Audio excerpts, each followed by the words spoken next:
what happened with Bomba here's what happened. González and Zapata? They didn't know that he had a manager. That was his manager. So they were taking advantage of the situation. They fought a couple times. Not one time did he get his full contract. Not one time did he get his minimum. Okay? So now I'm involved, and they say to me, I call his son, Tutu's son. He said, oh, well, the guy who signed that contract doesn't work for us no more. I said, what does that mean? That don't mean shit. That doesn't mean a goddamn thing. Well, sometimes we lose money. I said, yeah, so do I as a manager, and I've been a promoter also and been on both sides, so that's your job. I said, but, it is what it is. Well, I need you to sign 2 contracts. I said, no. We're signing. Which fight are we taking, the title fight or the other fight? I said, he's not signing two contracts for one fight for 2 different guys. One's a lefty, one's a righty. You're out of your mind. So 4 days later, I called and said, that fight's not happening. That kid's not fighting Bomba. He's not even in the gym. Oh, yes, he is. I seen him. I'm telling you, Felix, he's not in the gym. Not happening. So 4 weeks ago, they called us. Okay, we're going to fight the title. I said, well, the money's not good. You know what? It's the opportunity. I said, I needed the $1,000 for travel, 3 rooms. They gave us 2. I don't know how he snuck in 2. It was 3. And $1,000 for camp. I said, send him $1,000. I can't. I'm shut off Western Union. I said, okay. See if Caesar could do it. Caesar sent him $500. I sent him $500. I get down there. His father is at the hotel. They said we had to wait. I said, I got to take my cancer medicine. I said, I got to get my room, So, the father's like, oh, you're motherfucking them. I said, I don't ever motherfuck the people that work at a hotel. That's a damn lie. That's a damn lie, Tutu. You're full of shit. I said, now I know he's a bullshitter because everything he said was a fucking lie. I said, I need to get the room for the press conference, blah, blah, blah. So he comes up to me like 3 o'clock before I was in my room. He goes, oh, we got a problem. He said, I could release him or you could work with us and take a fight. I said, what's up? Oh, the other guy's deathly ill. Deathly fucking ill on his deathbed. I said, oh, wow, that sounds serious. Oh, yeah, he's got 103 fever, puking, dizzy. Oh, my God, it's a mess. I said, okay, cool. An hour goes by. His son says, you guys come to the press conference? I said, no, your dad said not to. I walk in the fucking restaurant. The son of a bitch is sitting there eating like a pig. Like he hasn't eaten in fucking 10 years. I walked up to him. I said, hey, you look real fucking sick to me, dude. His trainer's like, oh, let me show you what the doctor says. I said, a text message from a doctor? How did a doctor text message you? I said, doctors don't text me. You don't even know the doctor, right? Oh, he's got influenza A. I said, really? Let me call my buddy. Who's the head of neuro at Yale, a very, very decorated doctor at Yale. I showed him the video. He goes, Mike, that guy does not have influenza A. There's no fucking way. Where's the blood work that shows that, right? I said, yeah, I asked for the blood work. Nothing. So I said to him, oh, yeah, he has it. I said, if he had it, he'd have a fever for 4 straight days, nauseous, dizziness, blah, blah, blah. So 2 to 11 o'clock says, oh, we're going to release him. How much is it worth? He said, it could be worth $1 million. Okay, I'm giving you $1 million release. I said, okay, whatever. You got to give the kid some money. I ain't giving him nothing. I ain't giving a fucking penny because Albert ran his mouth about we're not going to fight if the kid's overweight and blah, blah, blah. I said, that's just talk to sell tickets. Of course we'd fight. We'd take some of his purse, but we'd fight. We're not going to turn down a fight. We're going to beat his ass anyways, right? So he says, I'm a man of my word. I'll give you $1,000 and I'll give you the training fees, blah, blah, blah, blah. So, all night we're not fighting, blah, blah, blah. Okay, cool. They're drunk because his son's birthday, so they're drinking, having a good time. That's cool. So I said, all right, I'm getting out of here. So the next day, he's, the press got all over this shit. The next day, he's backtracking. Oh, we're going to give the kid money, blah, blah, blah, blah, blah. I said, the rule's over there, 25%. It's not 0. If you made it to the weigh-in, it's 50%, but it's not the weigh-in. He trained this whole time. I said, you changed the fight on us, so, okay, it's 25%. So he texted me the other day, the commission got the money Saturday.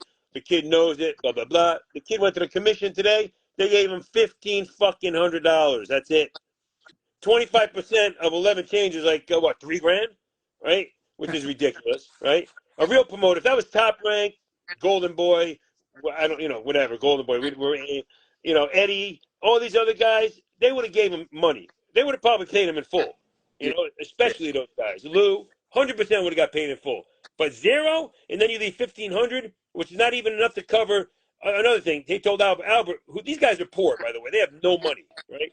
Oh, yeah, drop down to the press conference. We'll give you the money. $170 they spent, right? Didn't give him a fucking dollar back. Nothing. 0. Another lie, right? Yeah. So now he said they went down there and they gave $1,500.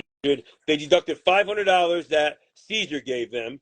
I was like, that's training fees. How are you deducting training fees? What are you fucking kidding me? What kind of bullshit is this? That has nothing to do with the fight. That's training fees. He's supposed to get that for training. He trained. The training's done. The fight's here, right? I said, man, this is some bullshit, rinky-dink operation. I don't give a fuck if he won $8 million from fucking Canelo. I don't give a fuck what he's worth, who he thinks he is. I'm going to have to make a phone call to ESPN and talk to my people at ESPN because this is dirty pool. And if he wants to play dirty pool, I could play dirty pool too. I live in Connecticut. I don't know if he knows that. I live a couple miles from ESPN, and I know a lot of people there.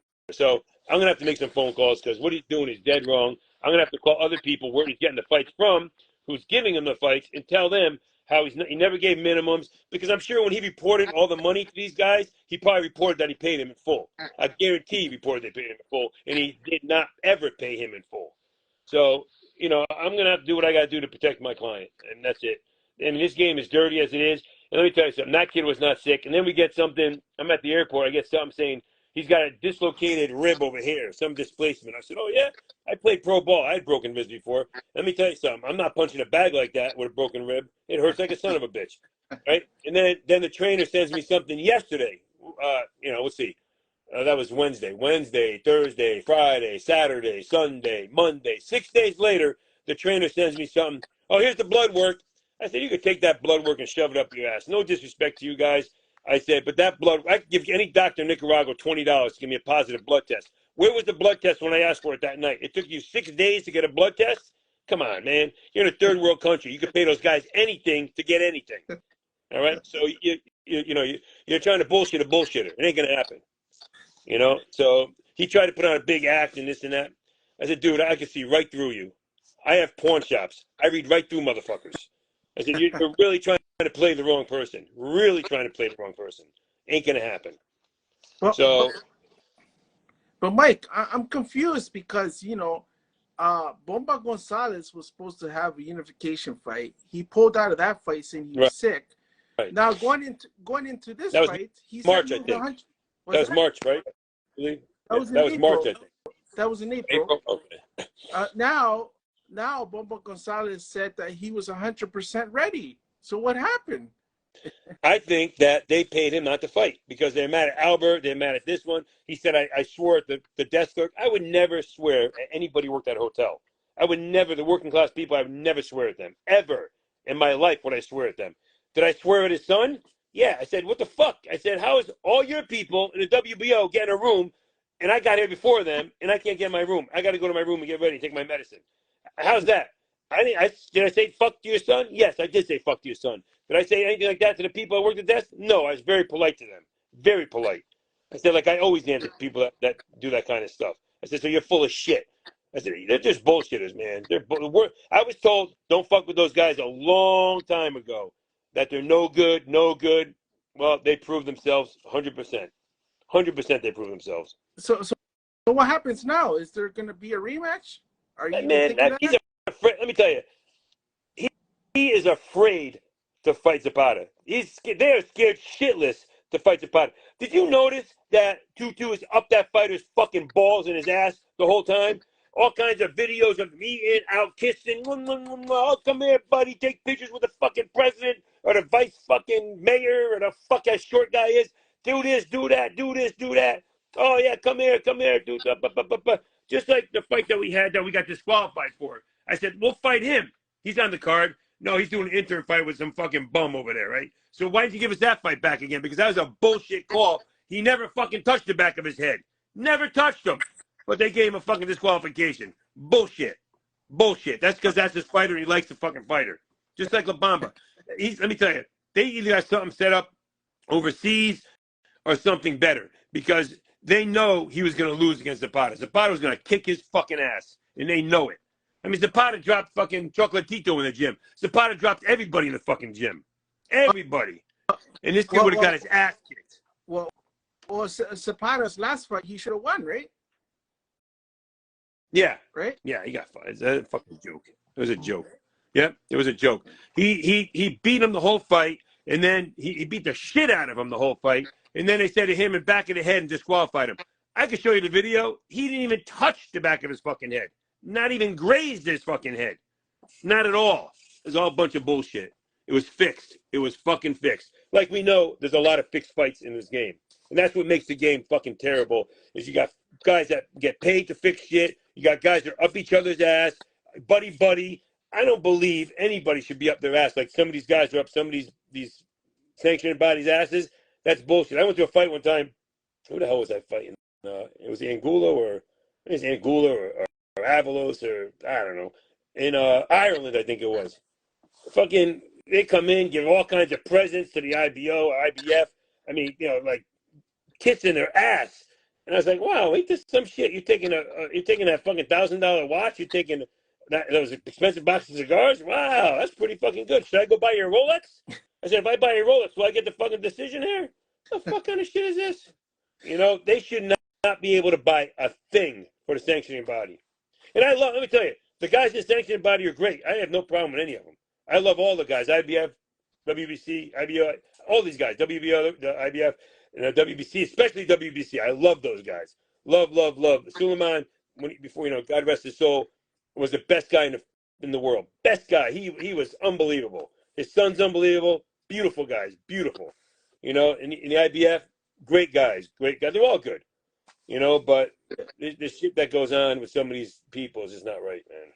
It's not right. It's not right for the fighter. Mike, what message do you say to those? Because I've had quite a few talks with some guys in the boxing industry who've said that no, there's no fixed fights and there's no corruption. Bullshit. Bullshit. I've been doing this over 20 years, and I can tell you, I've seen many fucking fixed fights. Many. I've been on the side of some fixed fights that we lost on Mayweather's cards and some other stuff. Bullshit. There's fixed fights. That's a bunch of bullshit. Especially when one ref who you don't even, one judge who you don't even know gives you 80% of the rounds, and the other judge from that country gives the other guy 90% of the rounds. We don't even know this guy, and he's giving this guy. I mean, come on, man. And everybody can see clearly, and it's dirty. I mean, I had a guy fight in Canada in December, I think it was, and the other guy was on steroids to the max. My guy, who's an Olympian, beat the shit out of this guy. They were killing each other. But that guy couldn't get hurt. And listen, I did steroids when I played pro ball for 7 years. I did steroids. I'm not going to lie. I was 310 pounds of muscle and I was fucking crazy. Okay, I'm still crazy, but I'm not on steroids anymore. But those fucking things, man, they give you a lot of energy. When I was on that shit playing football, you couldn't stop me. I play with broken hands, shoulders, dislocated joints. Nothing bothered me because it cushions your joints. So steroids is, they should check all that shit. And this kid, matter of fact, speaking about steroids, Bomba is all over the internet doing all kinds of intravenous shit, which is against VADA rules. That's another thing Tutu said. I couldn't see anything that's illegal about any intravenous thing for VADA. I said, you better look again because you can't have any intravenous for VADA at all. Do people take nutrition? Of course they do. Whatever. That's fine. But when you're washing out the steroids, that's a fucking problem. That's a problem. And it's dirty. Dirty sport. A lot of dirty guys in the sport. And it's a shame. Listen, it's not football, baseball, where you got, 9 guys or 11 guys against 11. This is a one-to-one man sport. So for you to be on steroids in a battle like this is just dead wrong. It's not right. It's just not right. Marijuana, suspend somebody for marijuana is a joke. If you want to smoke weed and be a fucking goofball, then you're an idiot. Because, weed's not going to help you. And for them to suspend people, some kid got suspended for marijuana. It's like, what? That's so stupid because what does marijuana do? It makes you tired.